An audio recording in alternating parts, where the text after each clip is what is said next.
नमस्कार, स्वागत है आप सभी का। आपके साथ मैं हूं स्वप्निल। शुरुआत करेंगे बड़ी खबर से। राज्यसभा में विपक्षी सांसदों पर कार्रवाई हुई है। राज्यसभा में हंगामा करने वाले सांसद निलंबित किए गए। राज्यसभा के बचे हुए सत्र के लिए उन्हें निलंबित किया गया है। आपको बता दें, राज्यसभा के 8 सांसद हैं जिन्हें इस सत्र की आगे की और बाकी कार्यवाही के लिए निलंबित किया गया है। इनके नाम है डेरेक ओब्रायन, संजय सिंह, राजीव साटव, नजीर हुसैन, के रागेश, रिपुन बोरा सस्पेंड हुए हैं। सांसद ढोला सेन, ए करीम सस्पेंड किए गए हैं। हंगामे के चलते राज्यसभा को स्थगित करना पड़ा। राज्यसभा के सभापति वेंकैया नायडू ने कहा, कल जो हुआ वो बेहद दुखद, लोकतंत्र के लिए बेहद खराब दिन। उपसभापति से बदसलूकी की गई और उसी के बाद ये कार्यवाही सामने आई है। हंगामा करने वाले सांसद निलंबित किए गए। और ज्यादा जानकारी के लिए बात करेंगे सहयोगी विनीत से। विनीत, क्या जानकारी है? आगे निश्चित तौर पर मैं आपको बताना चाहूंगा स्वप्निल की जिस तरह से कल की घटना हुई, जिस तरह से किसानों को लेकर के बिल को सरकार पास करवा रही थी, उस वक्त जिस तरह से 8 सांसदों के द्वारा विरोध प्रदर्शन किया जा रहा था, हंगामा किया जा रहा था, इसके कारण सरकार ने यह कड़ी कार्रवाई की है और 1 हफ्ते के लिए जो बचे हुए दिन है उनके लिए सांसदों को निलंबित कर दिया गया है। इन 8 सांसदों को निलंबित कर दिया गया है। सरकार का साफ तौर पर कहना था कि जो सदन में उन्होंने हंगामा किया वो कहीं ना कहीं असांसदिक थी, अमर्यादित थी और सांसदों से, क्योंकि यह उच्च सदन है, राज्यसभा जो होता है वो उच्च सदन होता है, प्रबुद्ध जनों का सदन होता है। यहाँ पर लोगों से उम्मीद की जाती है, सांसदों से उम्मीद की जाती है कि वो बहस करेंगे, चर्चा में पार्टिसिपेट करेंगे, न कि हंगामा करेंगे। और इसी कारण में जो है सरकार की ओर से प्रस्ताव लाया गया और उसे ध्वनि मत से पारित करवा दिया गया है, जिसके तहत 8 सांसदों को उनके सदन की कार्रवाई में बाधा पहुंचाने के लिए निलंबित कर दिया गया है। जी स्वप्न, रिएक्शंस आए हैं?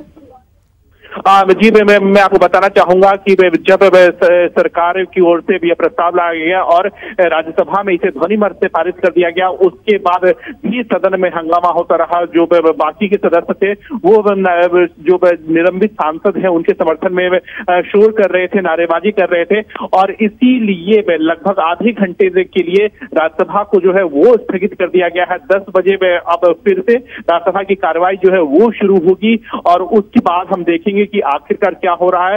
विपक्ष जो है, विपक्ष निलंबन के खिलाफ जो है वो लगातार नारेबाजी कर रहा है, शोर कर रहा है और इसी कारण राज्यसभा की कार्रवाई को अभी थोड़ी देर के लिए स्थगित कर दिया गया है। 10 बजे फिर से राज्यसभा की कार्रवाई जो है वो शुरू होगी। जी स्वप्निल, देखिए, सत्ता पक्ष जो कर रहे हैं वो उनके साथ, विपक्ष जो कर रहा है वो उनके साथ, लेकिन इसके बावजूद भी ये जो पूरा हंगामा देखने को मिला, क्या ये उसी पर कार्रवाई हुई है? उन्हें निलंबित किया गया है, लेकिन क्या ये जो एक्शन था वो कार्यवाही के कोरोना गाइडलाइंस को फॉलो कर रहा था? मुझे नहीं लगता किसी भी तरह से, क्योंकि जो सांसद टेबल तक पहुंचे वो ग्लव्स भी नहीं पहने थे। चूंकि नजर नहीं आ रहा है साफ तरीके से, मैं कह नहीं सकता कि वो मास्क लगाए थे या हंगामा करते टाइम पर उतार दिया। जी निश्चित तौर पर अपने जो कोरोना के गाइडलाइन थे उन्हें तो निश्चित तौर पर तार किया गया, उन्हें उनकी जो है वो जो उन्हें पालन नहीं किया गया। लेकिन इसके साथ ही साथ जो संसद की एक मर्यादा होती है, संसद की जो एक स्पिरिट होती है, संसद की जो भावना होती है, क्योंकि राज्यसभा जो होता है वो प्रबुद्ध जनों की सभा है, वहां पर बुद्धिजीवी लोग आते हैं, अप्रत्यक्ष चुनाव के माध्यम से लोग यहाँ पर आते हैं। तो निश्चित तौर पर यहाँ पर उन सांसदों के साथ उम्मीद की जाती है कि वो सदन में चर्चा करेंगे, बहस करेंगे, बहस के स्तर को बढ़ाएंगे, न कि अमर्यादित कार्रवाई करेंगे। जिस तरह से शोर और हंगामा होता है वो करेंगे और इसी कारण सरकार ने उनके खिलाफ निलंबन का प्रस्ताव लाया, जिसे सदन ने ध्वनि मत से पारित कर दिया। लेकिन इसके साथ मैं आपको बताना चाहता हूं तमाम जानकारी के लिए।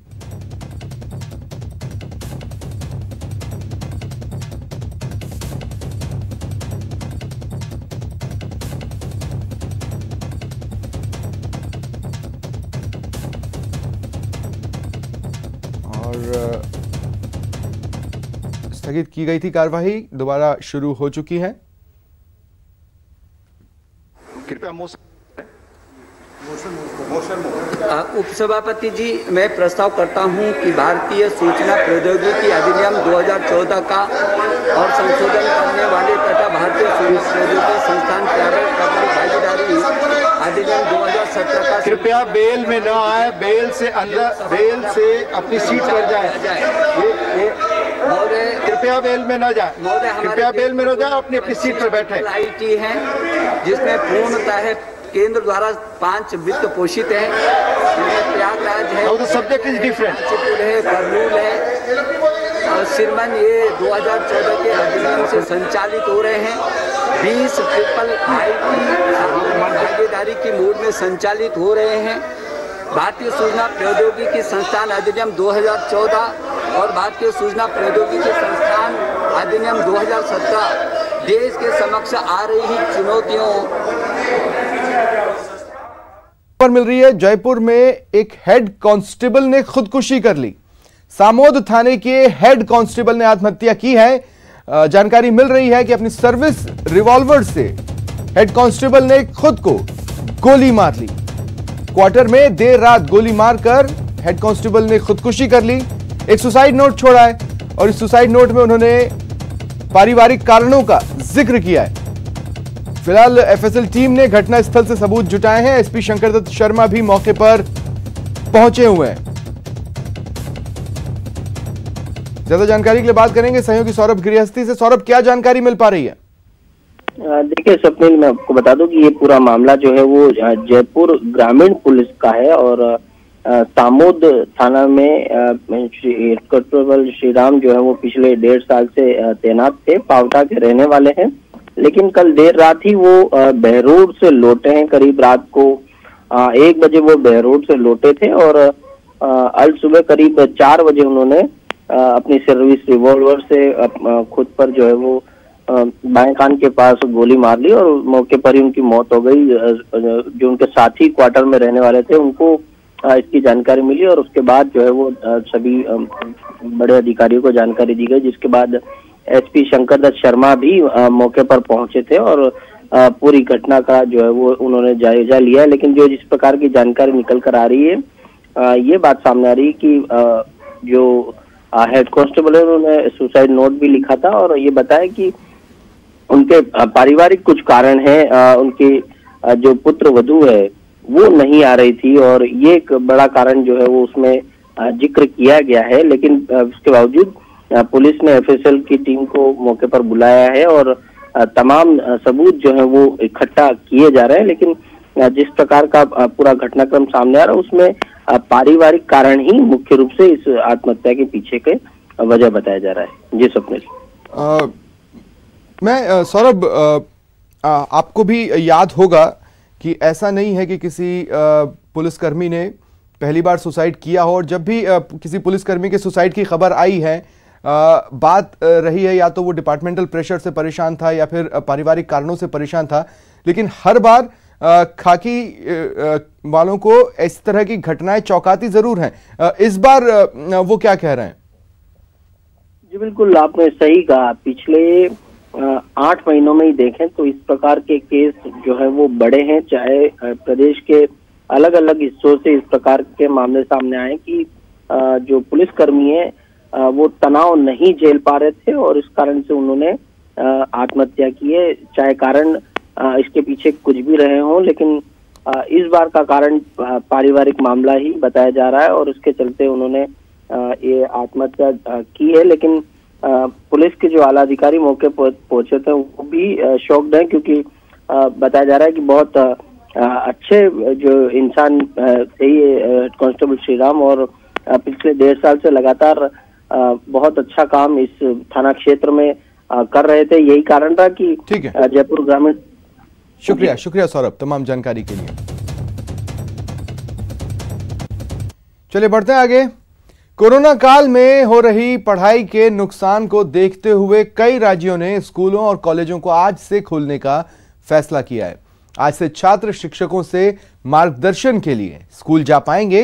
हालांकि इसके लिए छात्रों और शिक्षक संस्थानों को कोरोना को लेकर जारी की गई गाइडलाइंस का पालन करना होगा।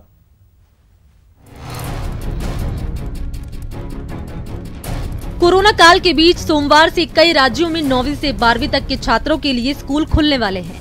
किन किन राज्यों में स्कूलों में पढ़ाई शुरू होगी, आइए ये जान लेते हैं। मध्य प्रदेश, हरियाणा, असम, जम्मू कश्मीर, हिमाचल प्रदेश, चंडीगढ़, नागालैंड, मेघालय और आंध्र प्रदेश में केंद्र सरकार की गाइडलाइंस के साथ स्कूल खुलेंगे। दरअसल केंद्र सरकार ने 21 सितंबर से कंटेनमेंट जोन के बाहर स्थित स्कूलों में 9वीं कक्षा से 12वीं कक्षा तक के छात्रों को अपने शिक्षकों को मार्गदर्शन लेने के लिए स्कूल जाने की अनुमति दी है। स्टूडेंट्स अपने अभिभावकों से लिखित अनुमति लेने के बाद ही शिक्षकों से गाइडेंस लेने के लिए स्कूल जा सकेंगे। हालांकि इस दौरान स्कूलों को केंद्रीय स्वास्थ्य मंत्रालय की ओर से जारी की गई गाइडलाइंस का पालन करना होगा। आइए जान लेते हैं स्कूल, कॉलेज और छात्रों को किन बातों का ख्याल रखना होगा। स्कूलों में प्रार्थनाएं, खेलकूद आदि कार्यक्रम नहीं होंगे। एक दूसरे से 6 फीट की दूरी बनाकर रखनी होगी। स्कूल में फेस मास्क पहनना अनिवार्य होगा। समय समय पर हाथों को साबुन से धोना होगा। हैंड सैनिटाइज का इस्तेमाल करना होगा। स्कूल कैंपस में कहीं भी थूकना पूरी तरह से वर्जित होगा। बीमार महसूस होने पर संबंधित अधिकारी को बताना होगा। शिक्षण संस्थानों को स्थानीय स्वास्थ्य अधिकारियों के नंबर प्रदर्शित करने होंगे।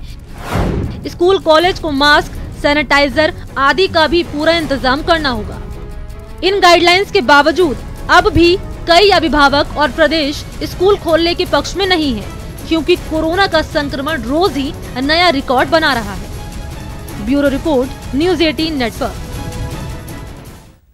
जयपुर से सहयोगी महेश दाधीच और कोटा से सहयोगी शाकिर अली इस वक्त मेरे साथ जुड़ रहे हैं। महेश, सबसे पहले मैं आपके पास आ रहा हूं। एक तरफ सरकार कुछ जिलों में धारा 144 लगा रही है और दूसरी तरफ अनलॉक के तहत स्कूलों को आज से खोला जा रहा है। मैं प्रार्थना ही कर सकता हूं कि सब कुछ ठीक रहे, क्योंकि कुछ गिनती के स्कूलों की बात नहीं है। सारे स्कूलों की बात करें तो कई जगह स्टूडेंट्स का जो रेशो है वो बहुत बिगड़ा हुआ है।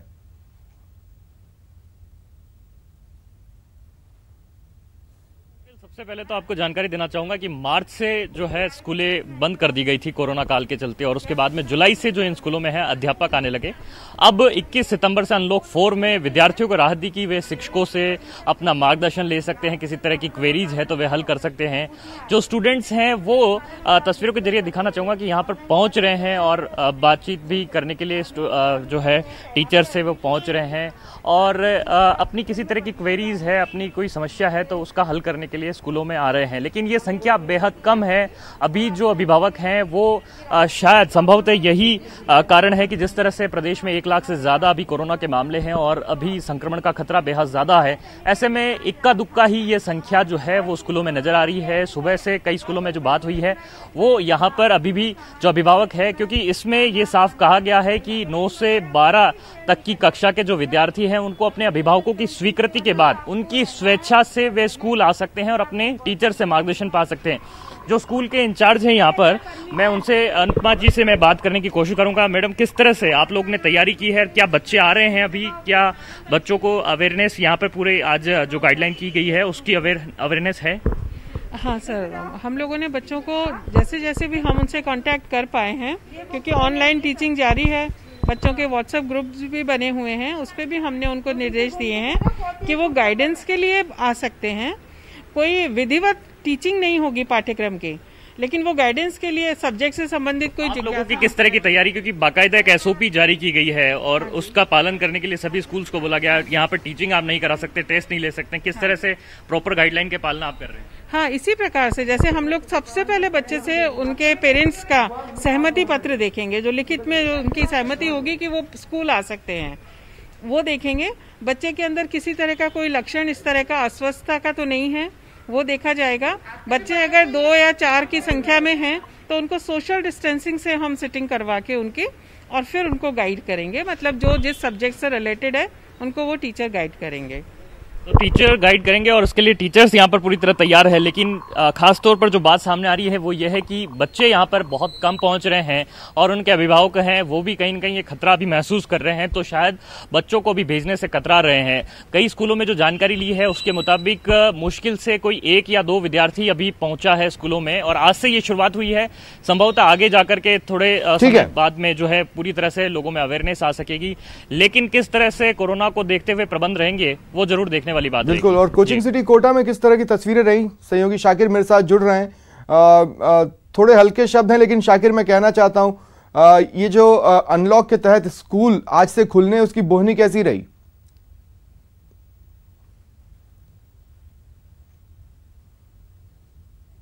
ये देखिए स्वप्निल, जहाँ तक बोनी की बात है, क्योंकि अभी सिर्फ अभिभावकों को बुलाया जा रहा है आज पहले दिन, और स्कूल में व्यवस्थाएं की गई है कि उनके जो सहमति पत्र है वो सहमति पत्र जब स्कूल प्रशासन को अभिभावक देंगे उसके बाद ही जो है कुछ डाउट्स वाली जो क्लासेस हैं उस पर जो है काम शुरू होगा। ये व्यवस्थाएं जो है वो आप देख सकते हैं किस तरह से व्यवस्थाएं की गई है, क्योंकि जो गाइडलाइन दी गई है उसके मुताबिक ही यहाँ पर जो है कुछ अभिभावक भी यहाँ पर पहुँचे हैं, और स्कूल की ओर से जो इंतज़ाम किए गए हैं कि वो जो भी उनकी क्यूरी है वो यहाँ पर जो है स्कूल के स्टाफ से करेंगे।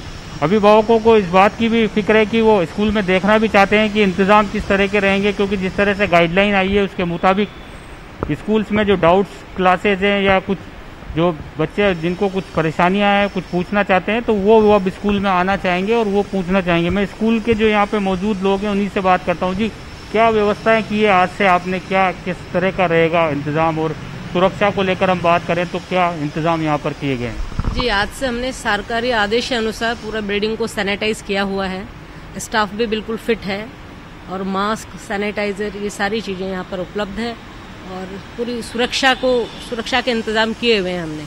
और आज से जैसा कि सरकारी आदेश है, स्कूल खुल गए हैं, और कुछ बच्चे सुबह आ भी गए थे, लेकिन जैसा कि आदेश है सरकारी कि गार्जियन की लिखित में परमिशन होनी चाहिए कि हमारा बच्चा फिट है और स्कूल आ रहा है, उसके लिए हमारी जवाबदेही होगी। तो उन बच्चों के पास ऐसा कुछ था नहीं, तो मैंने उन्हें आज समझाकर वापस भेज दिया है। स्टाफ आ गया है, आज से स्कूल टाइम पर 9:30 से 11:30 का टाइम रहेगा, और बच्चे अपने प्रॉब्लम्स के लिए, अपना गाइडेंस के लिए यहाँ पर आ सकते हैं, उसके लिए हम सब यहाँ पर उपलब्ध हैं। तो बच्चे आ सकते हैं, कुछ अभिभावक भी हैं, इन्हीं से बात करते हैं। जी, क्या जानने के लिए आए हैं, क्योंकि अब स्कूल गाइडलाइन के मुताबिक खुलने की थोड़ी सी इजाज़त मिली है, पूरा तो नहीं पर जो गुंजाइश। सर मैं क्या वो एडमिशन के लिए आया था, मेरा बेटा क्या कि 9th क्लास में आया है, तो मेरे बेटे के लिए 9th क्लास के क्या तो एडमिशन के लिए आया था, तो इसके बारे में मैं मैडम से कुछ जानकारी देना चाह रहा था। ठीक है शाकिर, शुक्रिया महेश और शाकिर, आप दोनों का मेरे साथ जुड़ने के लिए, इन लाइव तस्वीरों के लिए और तमाम बातचीत के लिए। और वक्त चला एक छोटे से ब्रेक का। ब्रेक के बाद बात करेंगे कृषि बिल पर लाल कांग्रेस।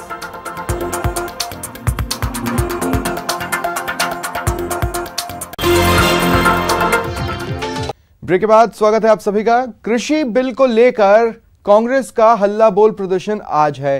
कांग्रेस ने आज के प्रदर्शनों में अपनी रणनीति बदली है, स्ट्रेटेजी चेंज की है। दरअसल आज प्रदेश कांग्रेस प्रतीकात्मक प्रदर्शन करेगी। 11 जिलों में धारा 144 लागू की गई है, जिसके बाद कांग्रेस ने अपनी रणनीति को बदलने का फैसला किया है। सभी जिलों में कृषि बिल की होली कांग्रेसी जलाएंगे। केंद्रीय कार्यालयों के सामने बिल का विरोध होगा। जयपुर में एफसीआई कार्यालय के सामने सांकेतिक प्रदर्शन होगा।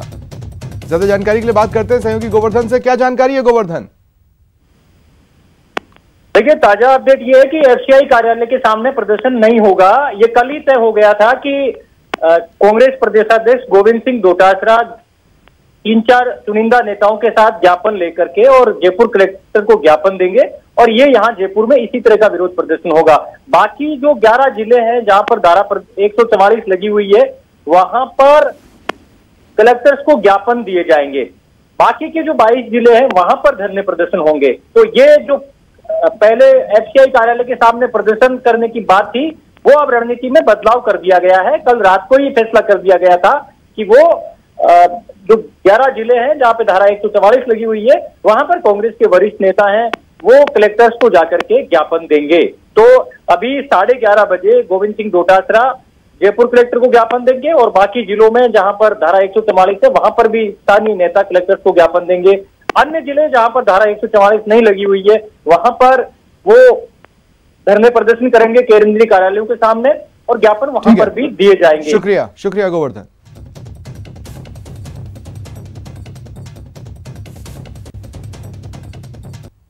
बिल पास, विपक्ष को संग्राम से आस। संसद के बाद अब सड़क की तैयारी। सड़क पर जमावड़ा पड़ जाएगा भारी। सबसे पहले इन तस्वीरों को देखिए। ये तस्वीरें गाजीपुर बॉर्डर की हैं। अब विपक्ष के इन नेताओं को सुन लीजिए। अब 7.5 लाख हिंदुस्तान के गांव के अंदर जंग होगी। अब हिंदुस्तान के हर शहर और कस्बे में जंग होगी। सड़क और सदन का रिश्ता अगर नहीं बरकरार रहा ना, तो फिर संसद का क्या मायने रहा साहब? मतलब विपक्ष ने पहले से ही तय कर रखा था कि हंगामा तो करेंगे ही। चलिए अब आपको बता दें कि ये हंगामा है क्यों बर्पा। Those in favor will please raise their hands and say aye. Those against will please raise their hands and say no. I think the ayes have it, the ayes have it, the ayes have it. The bill is passed. The bill is passed. Harivansh ji के इस ऐलान के साथ ही कृषि सुधार से जुड़े 2 बिलों पर संसद की मुहर लग गई। इस बिल के पास होने के बाद सुनिए सरकार ने, विपक्ष ने और बीजेपी ने क्या कहा। उन्होंने थूका भी और उन्होंने चाटा भी। वो अपनी कही हुई बात से पलट गए। आज का ये कांग्रेस का कृत्य सीधा सीधा जनता का अपमान है। देश के किसान, खेत मजदूर, दुकानदार, मंडी मजदूर, उनकी रोजी और रोटी 62 करोड़ लोगों की रोजी और रोटी पर आक्रमण किया है। अन्याय हो रहा था, शोषण हो रहा था, उनको आजादी दिलाने का काम नरेंद्र मोदी जी की सरकार ने उनके नेतृत्व में किया है। चलिए अब आपको उस बिल का नाम बताते हैं जिसको लेकर इतना कोहराम मचा हुआ है। पहला बिल है कृषक उपज व्यापार और वाणिज्य संवर्धन और सरलीकरण विधेयक 2020, जबकि दूसरा बिल है कृषक सशक्तिकरण और संरक्षण कीमत आश्वासन और कृषि सेवा पर करार विधेयक 2020। अब ये दोनों बिल राज्यसभा से पास हो गए। बिल ध्वनि मत से पास हुए। विपक्ष के हंगामे के बीच उच्च सदन से बिल पास हुए हैं। दोनों बिल लोकसभा से पहले ही पास हो चुके हैं, लेकिन शिरोमणि अकाली दल के विरोध के बाद से ही विपक्ष को इसमें एक मौका दिख रहा है। प्रधानमंत्री मोदी जी ने वही किया जो देश के किसान चाहते थे। कांग्रेस ने, तृणमूल कांग्रेस ने और कुछ विरोधी दलों ने आज वही किया जो जनता के मत के विरुद्ध था। किसान आपको कभी माफ नहीं करेगा। 250 किसान संगठन आंदोलित हैं, 62 करोड़ खेत मजदूर SC-BC के हमारे भाई आंदोलित हैं और सरकार जिद कर रही है। मैं समझता हूं कि ये आज हमारे इतिहास में वो जर्मनी की तरह नाइट ऑफ लॉन्ग नाइट्स है। ये डार्केस्ट क्षण है और इसकी कालिमा बहुत दूर तक जाएगी। ये नई आजादी प्रधानमंत्री जी के नेतृत्व में मिली है, उसको रोकने का कुठाराघात किया और कुत्सित प्रयास किया। भारतीय जनता पार्टी इसकी तहे दिल से निंदा करती है। वक्त के साथ बदलाव आवश्यक है। बिल को लेकर विपक्ष कह रहा है कि जहर है, वहीं सरकार कह रही है अमृत है। हालांकि कुछ आशंकाएं हैं जिनका जवाब इस बिल के जमीन पर उतरने के बाद ही मिलेगा। लेकिन सरकार अगर सच में किसानों का कल्याण चाहती है तो उसे MSP से कम पर की गई खरीदारी को दंडनीय अपराध घोषित करना चाहिए, क्योंकि तभी MSP पर खरीद सुनिश्चित हो पाएगी। Bureau report, news 18 network. और चलिए रुकते हैं एक ब्रेक के लिए।